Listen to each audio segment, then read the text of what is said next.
Okay, welcome everybody. Today is Wednesday, August 19th, and we are here.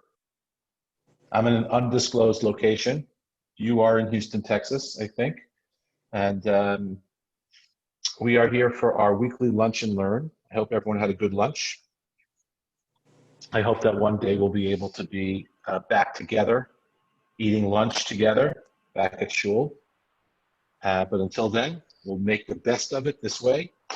And as we know, we have been we've switched from our lunch and learn from Parshanut to the Mitzvah Shiur, to doing a different mitzvah every week, a mitzvah either stated in the Parsha or related to events in the Parsha.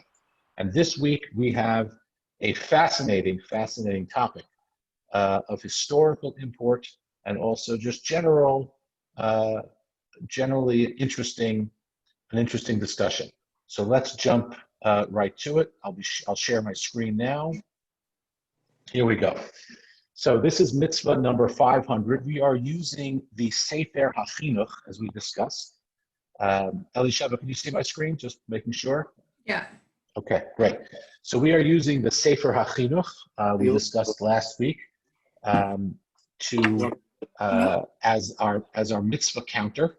There are lots of books that count mitzvot, and they count them in different ways. The Sefer HaChinuch counts them in order, while others count them the lo ta'ases, the negative commandments, and then separately the positive commandments. But the Sefer HaChinuch just goes straight.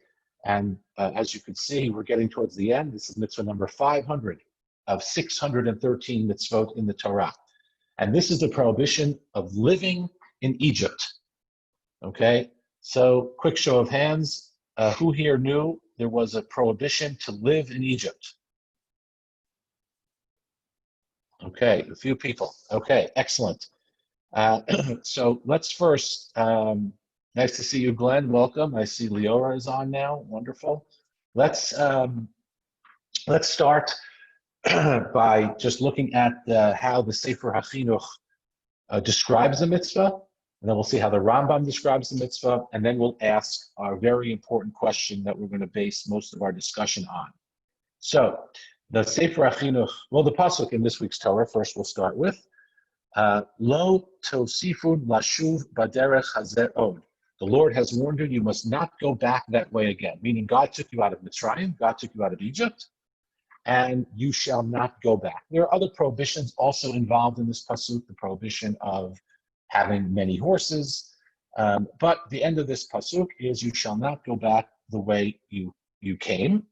And this prohibition is stated two other times in the Torah, once in Sefer Devarim, as you see here in source number 2, and once in Sefer Shemot, as you see here in source number 3. So this is stated 3 separate times in 3 different contexts in the Torah. The Sefer HaChinuch says as follows, mitzvah number 500, Shelo l'shachein be'eretz Mitzrayim l'olam. This is a key word, that one is never allowed to live in Mitzrayim, that we not further go back on the way to Egypt ever, meaning to say that we do not establish our residence in Egypt. Shelo nosif lashuv b'derech Mitzrayim l'olam, k'lomar shelo nilech l'kvoa diratenu b'Mitzrayim. V'alzen ne'emar, and he quotes our pasuk, V'Hashem amar lechem, lo tosifu lashuv b'derech hazeh od. You shall not further go back this way again. As I just pointed out, this prohibition is repeated 3 times, and then the Sefer HaChinuch quotes a midrash that says that 3 times the Jewish people went back to Mitzrayim in violation of this prohibition, and each time led to a disaster. They say here, they, may their memory be blessed, said, in 3 places the Torah warned not to return to the land of Egypt. In the 3 they returned, and in the 3 they were punished. So I'm going to give you the 3 that this midrash is referring to, just quickly to get the historical context. So the first is in the time of Sancheiriv, who was the king of Ashur, Assyria.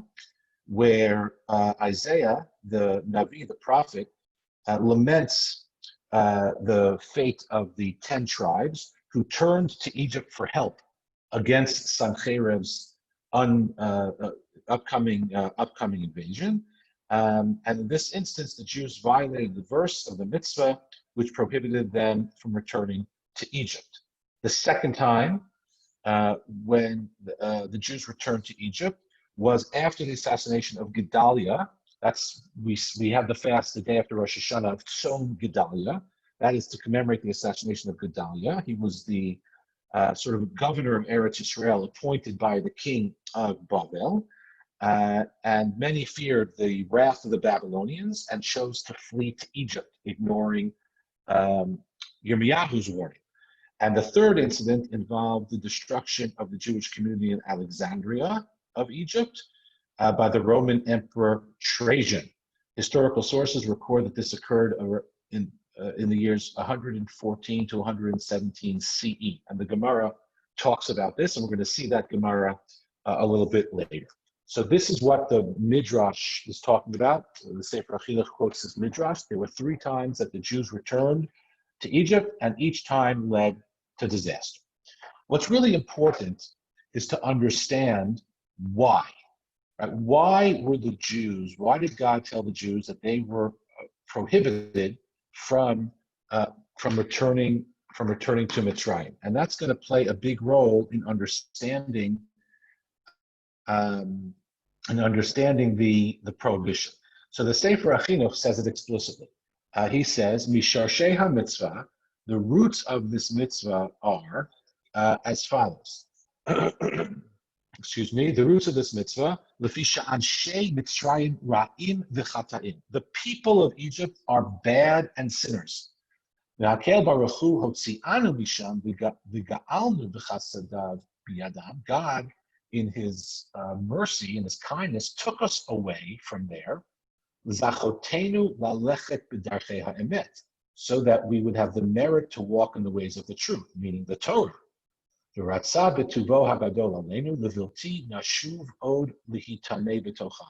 in His great goodness upon us, He wanted that we not return again to become defiled among them, that we do not learn from their ways.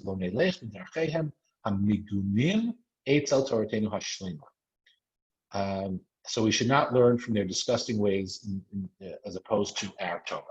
So if you read this carefully, this seems to be about the specific people at that period of time who were in Mitzrayim, that God did not want us to interact with them already because they were going to, in some way, have a negative influence on us.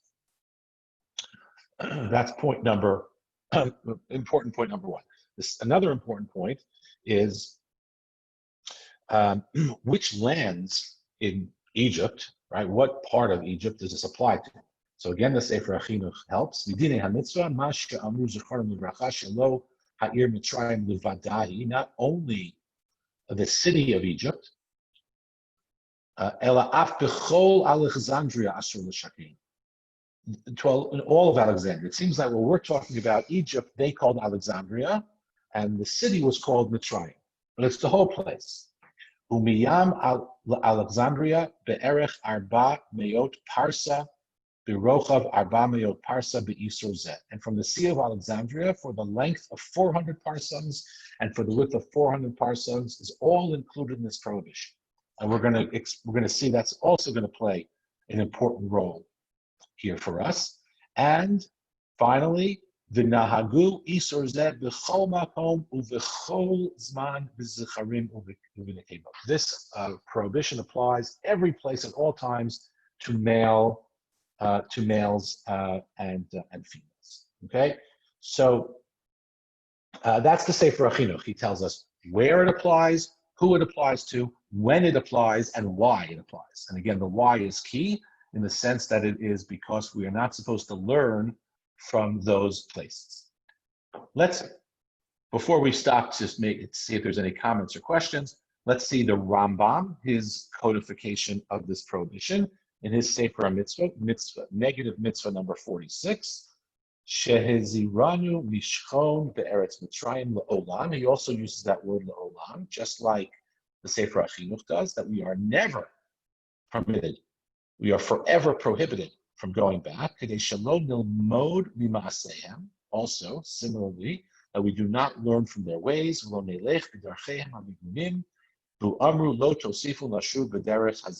quotes our pasuk,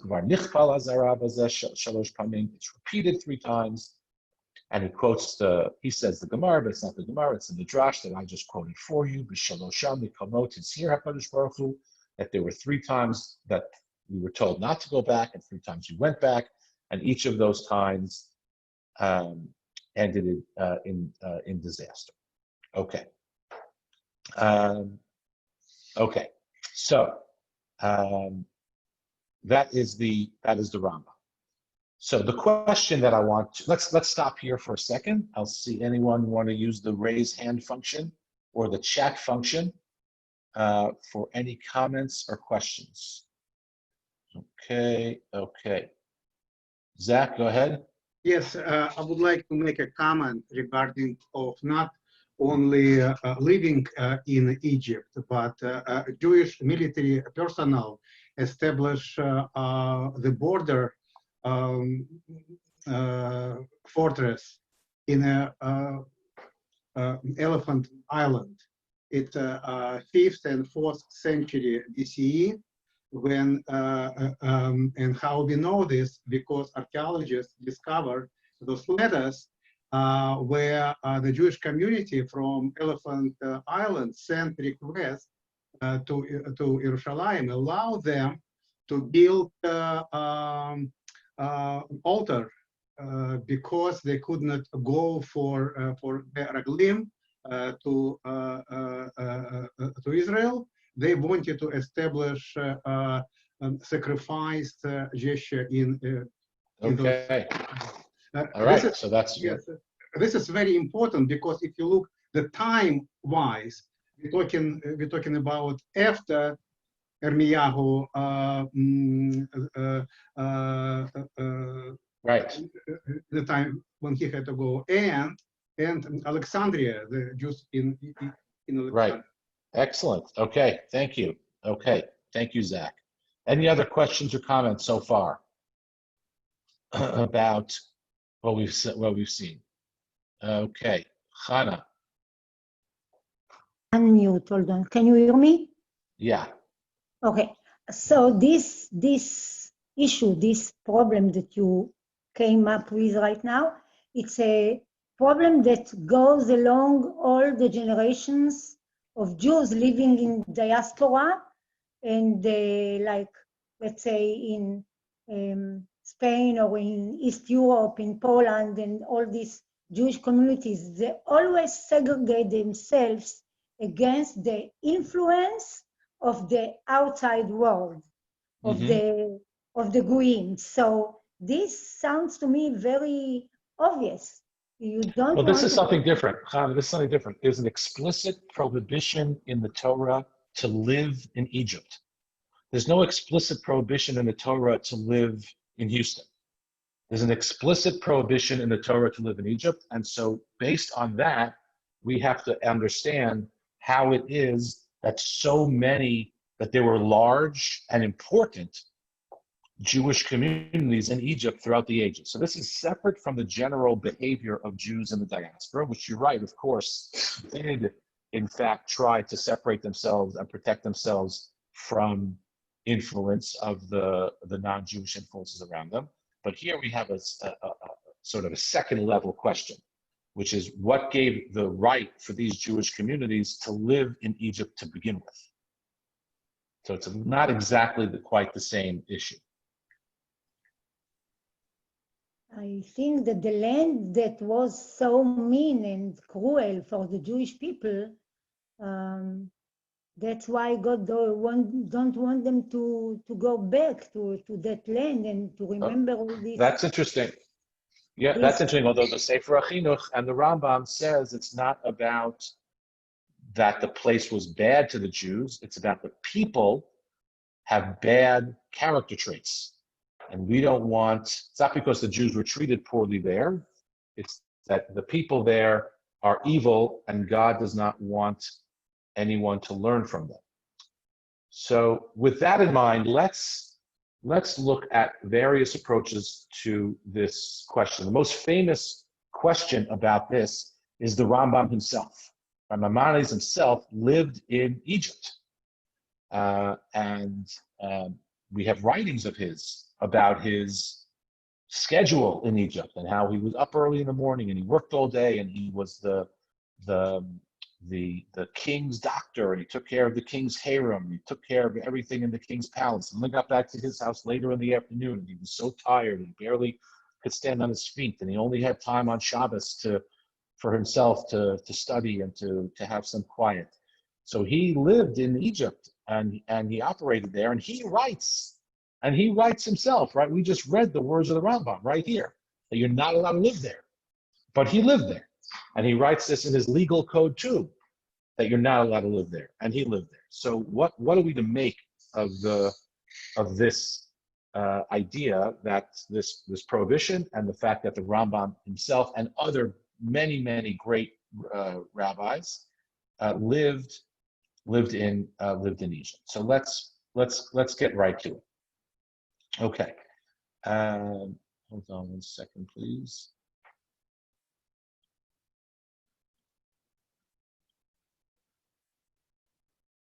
Okay.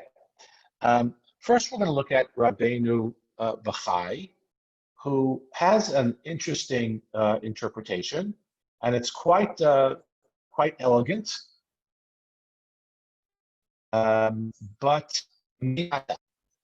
he says, "Hashem amar lachem lo tosifu nashuv b'derech hazeh." This is the commentary on this week's parsha. Zo mitzvah l'sha'ah. What does he say? Zo mitzvah l'sha'ah. L'sha'ah, as opposed to li'olam. Right? The Rambam and the Sefer HaChinuch say that this mitzvah is forever. Right? Forever. Here's the Sefer HaChinuch li'olam, the Rambam li'olam, and here's Rabbeinu Bachai who says l'sha'ah. He interprets this entirely differently. L'sha'ah means it was a temporary ordinance. Hashem amar lachem lo tosifu nashuv b'derech hazeh od zu mitzvah l'sha'ah k'nei shelo yilmedu Yisrael ma'aseihem. Hashem did not want the Jews going back to Egypt at that time because those were bad people. But presumably, as time passes on, it's going to be different people, and maybe they won't be so bad. Etc.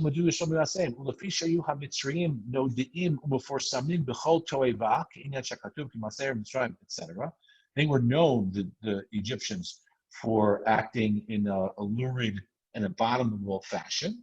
God did not want them going there. Ve'ena mitzvah l'dorot, right? Ve'ena mitzvah l'dorot. This is not a commandment that lasts forever. Right? This does not mean that there is a permanent prohibition for Jews to live in Egypt. She'isur hakatuv hadira b'mitzrayim l'olam. Right? Ve'eno mitzvah l'dorot she'isur hakatuv hadira b'mitzrayim l'olam. This is not an all-time prohibition. And what leads him to say this? V'harei anu ro'im kama kilot dorot shein me'az v'ad hayom. We know that there were many communities, well-known communities. And if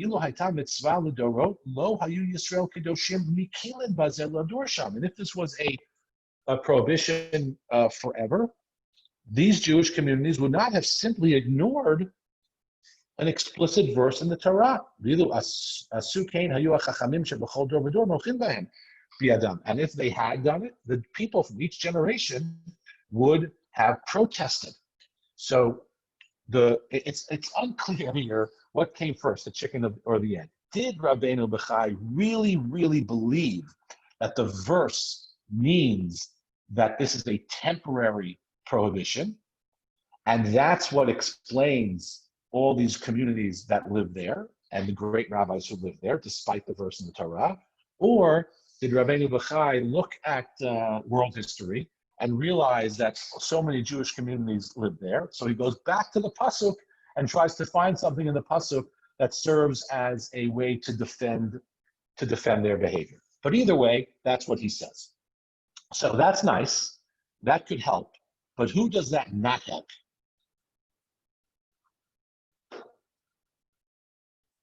Anyone want to put their hand up or use the raise hand or write something in the chat? Who does Rabbeinu Bachai's approach not help? It may help me if I decide to move to Egypt, but it doesn't help who? Doesn't help the Rambam. Sorry, Emily. I was just going to say the Rambam, but you beat me to it, so. Why not? Why doesn't it help the Rambam? Because he didn't make that argument himself. He argued that it was forever. Exactly, right? The Rambam himself writes La'olam. So it may help other people who want to say, oh, now I can go back and live in Egypt because I accept Rabbeinu Bachai's interpretation that it only applies temporarily, but it doesn't help the Rambam himself who wrote that this prohibition applies forever and ever. Okay, so that's attempt number one, and it's somewhat successful, but again, doesn't help the Rambam. The Ritva, who's known to be an important commentary on the Talmud, he came up with three different explanations as to why the Rambam and others lived in Egypt. And you see them here. I put them in different colors so we could just be clear. And you see the question is bold. Umihu timiha milta. This is a question. Tamiha is a wonder. Alma samchu ha'olam lagur bizman hazeh b'Mitzrayim. What do those Jews who live in his day and age in Egypt rely on to allow them to live there? Kigon ha-Rambam zichrono levracha v'kama gidolim achirim, like the Rambam and other great leaders. You'll notice he does not accept Rabbeinu Bachai's position that it's only temporary. He offers three others, two and then one, two in the name of other people, and one that he likes best himself. Number one, Yesh omrim she'otan ayarot kivar nitbalbelu v'nechruvu v'ilu ayarot acherot hem shenityashvu acharekim. He is referring to something that we refer to as Sancherev bilbalu et ha'umot. That's once Sancherev took over the world, he engaged in a period in a practice of population transfer. This is a tactic done to keep people from rebelling, right? You mix the populations, they don't have nothing in common, they don't speak this common language, they don't have a common destiny, they don't feel that they share commonality, and so they're not going to rebel against their conqueror. So that's what he did. So according to this position, what happened? By the time the Rambam comes around and others, anytime after Sancherev, it's not the same people in Egypt anymore. And if you remember, this is somewhat helpful in terms of the Rambam, because the Rambam writes that the reason you're not allowed to go back to Egypt is because you don't want to go back and be affected by their evil ways. But if it's not the same people anymore, these people could have been from any other place in the world that Sancherev had captured and conquered, right? If it's not those same people anymore, then maybe the prohibition would not apply. Okay, that's answer number one. So if according to this approach, it's not the land of Egypt that is a problem, because once the people have been transferred and it's a different population, then you can go back. Number two, Varab Eliezer Mimitz tirates Shelo Asar Hakatuv Ela Laholech B'derech Hahu Shemei Eretz Yisrael V'Hamidbar L'Mitzrayim. This is ingenious. If you look back at the verses, it says Lo Tosifun Lashuv B'derech Hazeod. You can't go back. You're in Eretz Yisrael. You cannot go from Eretz Yisrael back to Egypt. But I guess you can go from Spain to Egypt. You can go from anywhere else in the world to Egypt. But if you read the pasuk carefully, the prohibition is you're only prohibited to go from Eretz Yisrael to Egypt. The problem with that is, one, The other psukim that refer to the prohibition of going back to Egypt do not specify that it's about the itinerary and about the route that they took. But nonetheless, this is option number 2 that he says. And option number 3, one he likes best, Vanachon yoter, she'ein ha'isur hahu ela bizman she'Yisrael shuruyin al admatam. That the prohibition only applies to when the Jews were living independently in Eretz Yisrael. Once you have an independent place, you certainly can't leave it to go to Mitzrayim of all places. But when we are not all in the land of Israel, or we're not all able to go to the land of Israel, and we have to be all over the world, all of the diaspora is considered to be the same, and there's no greater prohibition of going to Egypt than there is going to anywhere else. When the Jews are living independently in Eretz Yisrael, in that case, then you can't go back to Egypt, because how could you go?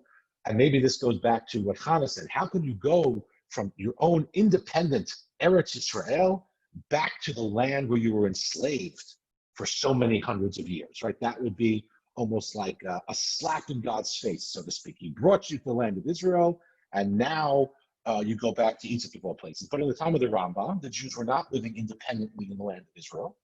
And so therefore, Brooklyn, Egypt, Spain, Colorado, Houston, it's all the same. It doesn't matter. Okay, those answers given by the Ritva. I see in a second, Zach. We're going to see a major problem with number 1, because we're going to see an historical problem with number 1 in a moment. Number 2, also I said, is problematic because it does not jive well with the other psukim. And number 3 makes logical sense, and that is the one the Ritva likes better. I just want to look at we have some things in the chat here. Maybe the mitzvah is in regard to the intent. If someone's intention is to go for a short time. Excellent, Linda. Excellent point. Hold that thought. We're going to get there. That's going to be one of the perhaps defenses of the Rambam. Although he lived there for a long time, his intent may have been different. Excellent idea. And we're just curious why the Egyptians were so evil. Why should the prohibition be forever there? Considering comparisons to revival in Germany. Excellent point, Liora. Yes, so that's why maybe the people come up with this reason that once Sancheiriv did this population transfer, Liora, it didn't apply anymore, because those were not the same evil people anymore. It was a different population entirely. The problem is, the Rambam, even though he says it's about the people, says that's the Olam. So it's unclear whether the Rambam is concerned about the people or the land itself, right? It could be that some people are saying that Eretz Yisrael is a cursed place physically, and we're not allowed to go back there ever. It's unclear what the Rambam means, because he gives language to indicate that both of those. Okay, Zach, go ahead. Yes, I would like to point out that if you go to original text, which talks about a king, and if you go back, on the top, it's a clear mitzvah that allowed to establish a kingship, and we talk about it at a different time. The quality of king. Then it said that king shall not send his people. So, right. Good. What we see over here, the historical establishment of nation, and nation must maintain their presence in Eretz Yisrael. It does not talk. It doesn't talk about individuals. And, that's another good answer. Excellent. Yeah, Two good things Zach said. 2 excellent things. One is in context of this pasuk. Number 3 makes a lot of sense, because it's in the context of a king, which indicates that there's sovereignty in the land. Yeah. And that's when you're not allowed to go back to Egypt. The second thing that Zach mentioned is which we haven't seen yet, is that maybe the prohibition is against sort of setting up some sort of national presence in Egypt. Maybe I'm not allowed to have an embassy right in Egypt, but I, as an individual Jew, maybe I'm allowed to go back to Egypt. Hold that point. So we have two things we have to hold in our head. One thing that Zach just said about the individual, and one thing that Linda said about the intent. Excellent. We are on the ball today. Okay. Here's the problem. The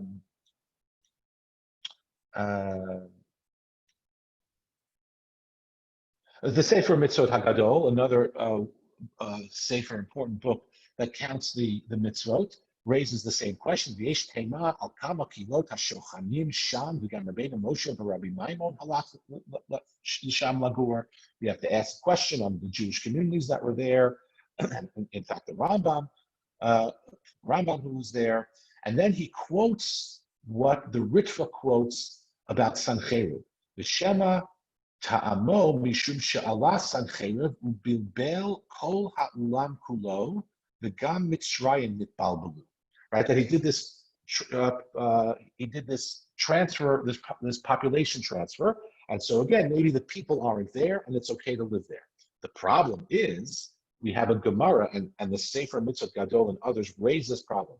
We have this famous Gemara in Masechet Sukkah that talks about the Jewish community in Egypt, in Alexandria Shel Mitzrayim, Alexandria, Egypt, and the big shul, the gigantic shul was there. I'm going to read it quickly in English. One who did not see the great synagogue of Alexandria of Egypt never saw the glory of Israel. They said its structure was like a large basilica with a colonnade. At times there were 600,000 men and another 600,000 men there. That seems almost impossible, but that's what they say. Twice the number of those who left Egypt. In it, there were 71 golden chairs corresponding to the 71 members of the Great Sanhedrin, each of which consisted of no less than 21,000 talents of gold, and there was a wooden platform at the center. By the way, this is the new plan for the new UOS shul. I'm trying to raise a lot of money to do the shul, just like they did in Alexandria of Egypt. Did I freeze or did everyone else freeze?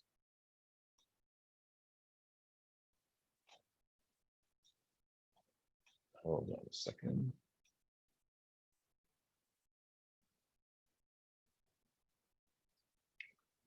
Did the internet just go down?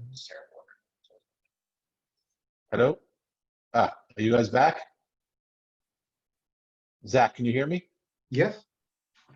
Oh, okay. So I was reading, I'm not sure how far you got hearing me read this Gemara about the great shul in Egypt.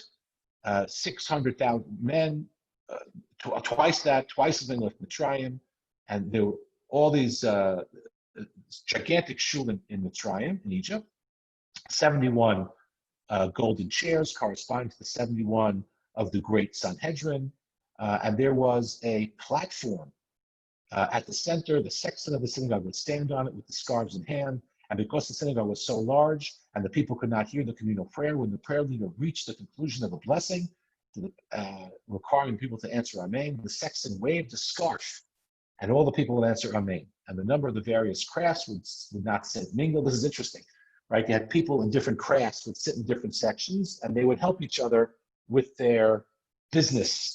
Right, the silversmiths with the silversmiths, the blacksmiths with the blacksmiths, and when a poor stranger entered there, he would recognize people who plied his craft, and he would turn and join them there, and from there he would secure his livelihood.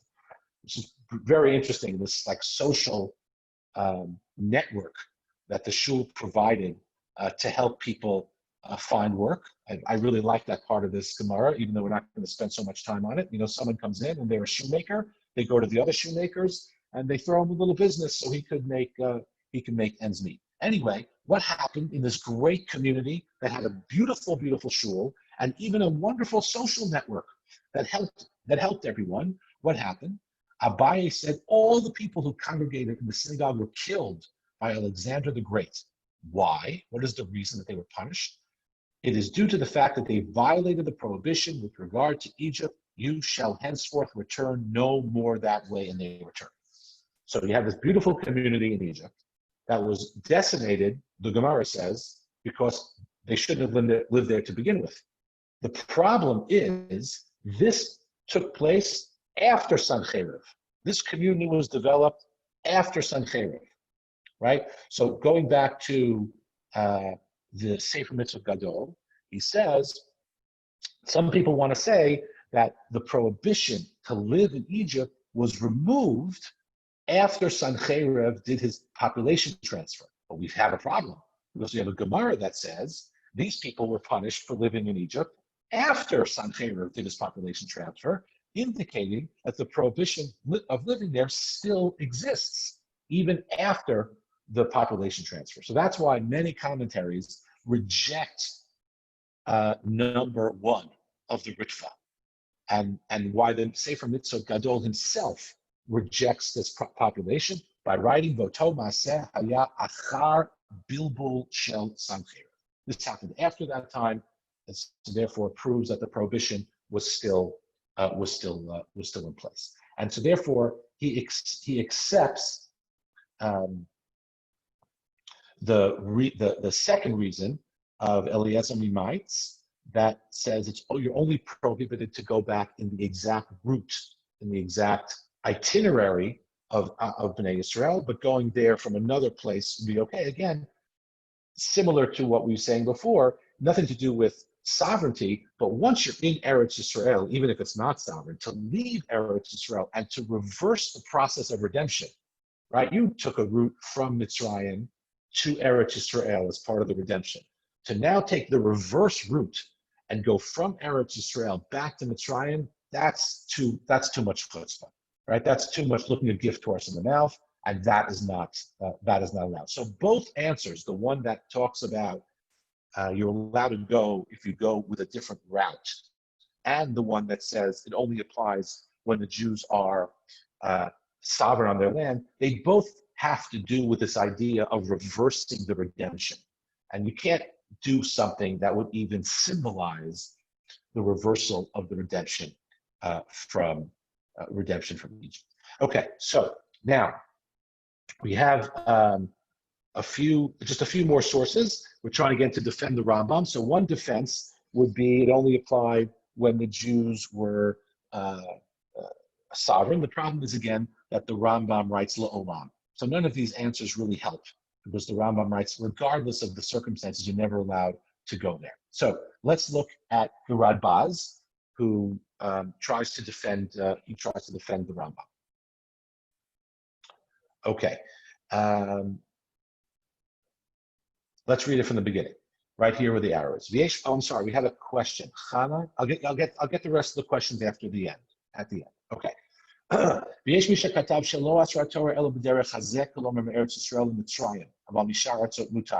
prohibition again is only in the route from Israel to Egypt. The Ein Zetam must be. That's not a good enough answer, he says. According to the verse that specifically says it's about the direction and the route, okay. However, there are other verses that say you cannot see these people ever again, and it doesn't talk about it being related to the route.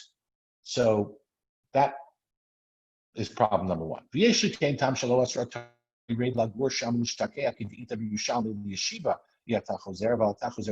Now we come to Linda. Some people say that the prohibition is only lagur sham, right? These words right here, Linda. Lagur sham, to dwell, to live there. Ulehishtakeya, there permanently. The Yerushalmi. You, Linda, figured out what the Talmud in Yerushalmi was going to say. So good on you for that. Yeshiva yatachozer, you're not allowed to return to settle there. Aval atachozer l'schora u'lepragmatia. You're allowed to go back there for business purposes or for some sort of accounting, again, related to your livelihood. The lechibush aretz, you're also allowed to go there if you're going to cut.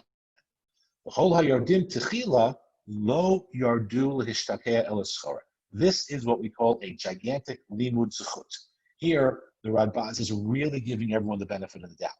He's saying all the people who ended up living there, their first intention wasn't to live there. They went there for business. They went there to collect the debt. They went there to visit someone. They went there to something else. and then they ended up staying there. So since their intention, Linda, was not to go there, when they first went there, their intention was not to settle, that's not a violation of the prohibition. Meaning you're only allowed prohibited from going back to Egypt. You're only prohibited to live in Egypt if when you buy your ticket, it's with the intention of living there. But if you end up living in Egypt, but you bought your ticket, like a round trip ticket, with intention to come home, but for some reason you didn't, that's okay. If he continues. And even though they went there originally for business, but they ended up staying, that's not the direct violation of the prohibition. It's a little bit of a lower level prohibition. And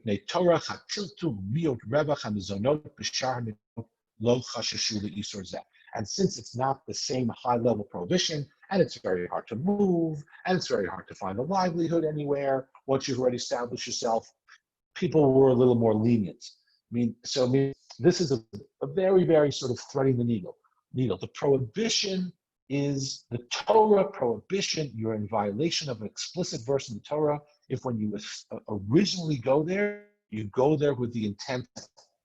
But if you go there with the intent to go and then end up staying, that's not a violation of the strict reading. It's still not good. You still shouldn't live there. It's prohibited to live there, but it's not an explicit violation. He says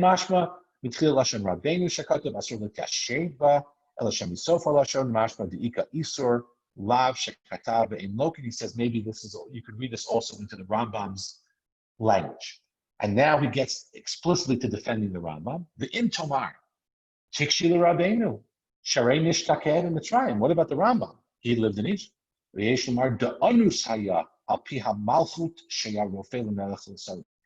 was forced to stay by the king. Once the king discovered him and made him the doctor, I guess you don't say no to the leader of Egypt back in the Middle Ages. He couldn't leave. And then he says, I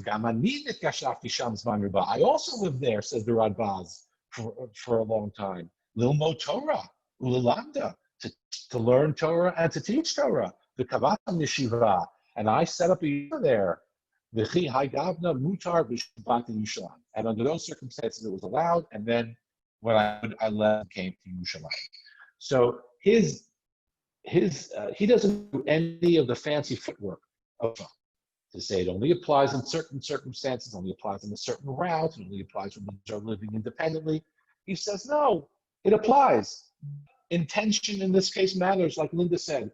And we also have to be understanding of the real needs of people. They had to make a living, and that was the only top place they could live. Presumably, they didn't go there first to settle, but they got stuck there, and so we sort of turned a blind eye. And the Rambam had no choice, because it sounds like what he's saying is he went there temporarily, but once he ended up being discovered by the king, he had to stay. Okay. This next source is really interesting. There's a legend, that the Rambam, when he signed his letters that he wrote from Egypt, he did the following. Vishamati, this is a fascinating source. So after Ishtori Haparchi, who basically, it's a travel log. He traveled the world in the Middle Ages, you see, it's a travel log. And it also has some halachic material in it, sort of like a hodgepodge of ideas and material. This is one of the most interesting. Yeshamati b'Mitzrayim mipi harav Shmuel zichrono levracha echad mibnei banav Rambam. I heard from a man named Shmuel, who is a descendant of the Rambam, like a great-great-grand of the Rambam. Shekishah Rambam zichrono levracha haya chotem shemo bi'igeret. When the Rambam would sign his name on a letter, B'igeret shlucha, a letter that was going to be sent to someone. Hayam Misayin, he would end it as follows: Hakotev, the writer, Ha'over b'chiyom shlosha lavim, who violates three Torah prohibitions every day. Meaning, according to this legend, the Rambam, who lived in for whatever reason, didn't leave, but also realized that he was sinning. And so to write, best wishes, Moshe son of Maimon, who is in violation of 3 Torah prohibitions every day, because he lived in Egypt, and we know that, as we said earlier, is repeated time. Very, very nice legend. It's probably not true. We do have letters from the Rambam. None of them have this on it. So it's probably not true. It's just an interesting sort of that arose about the Rambam, because everyone's trying to find a way to defend the Rambam for his decision to live in Egypt. So if anyone ever comes across a letter of the Rambam like this will be the find of the century. But again, there is no history, there is no academic or defense of this, meaning academic in the sense that we don't have anything. The Rambam nothing we have of the Rambam alludes to him ever doing this. And he says, he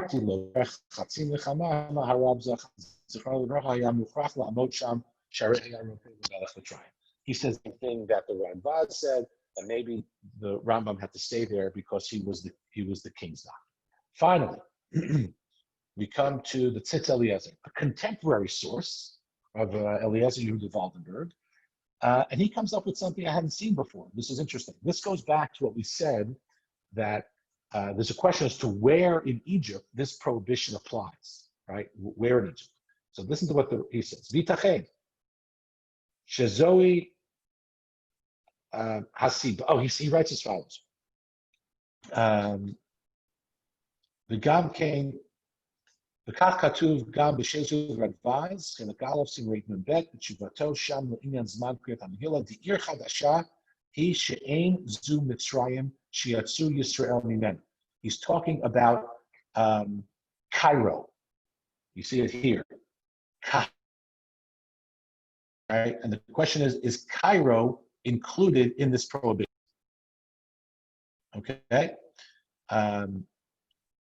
Right. שזוהי הסיבה שהרמב"ם זכרו לברכה אחרי ישרים שניים נספר באלכסנדria. Remember Alexandria? That's where that fancy shul was. After the Rambam lived for many years in Alexandria, right? After he lived for many years in Alexandria, akar dirato misham ba'avar lagor beKahir. He left Alexandria and went to live in Cairo. והיינו שחיכה לזאת הזדמנות שיוכל לקהיר בגלל זה שעל שם לא חל בכלל האיסור. He moved to Cairo because Cairo is not included in the prohibition of living in Egypt. It's not part of ancient Egypt. It's part of modern Egypt. It is, of course, but it's not part of ancient Egypt. It says it's not ancient Egypt. It's not part of the Pasuk. And therefore you could live there. And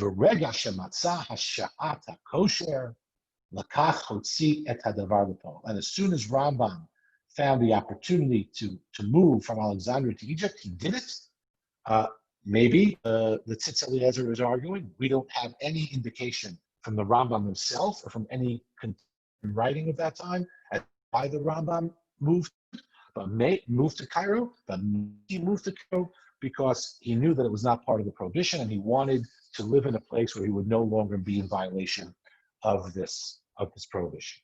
So, just before, let me take Chana's question and then I will wrap it up with a quick review. Okay, Chana, go ahead. No, I think I got an answer because I wanted to ask if you're allowed to go visit, go and come and go back and go, but if you can go for merchandise and stuff like that for business, you can go also visit. So I don't know. I'm not sure. You know, doing things livelihood is treated more leniently than going on a vacation. That's a good question. To look at that, what the poskim, what the rabbis say about just going to visit Stam. Like a tourist, for example, to see the pyramids. Right. But what the Radvaz was talking about was business. So yeah, that's a good question. Okay, so just to wrap up, we see the prohibition in this week's Torah in Egypt.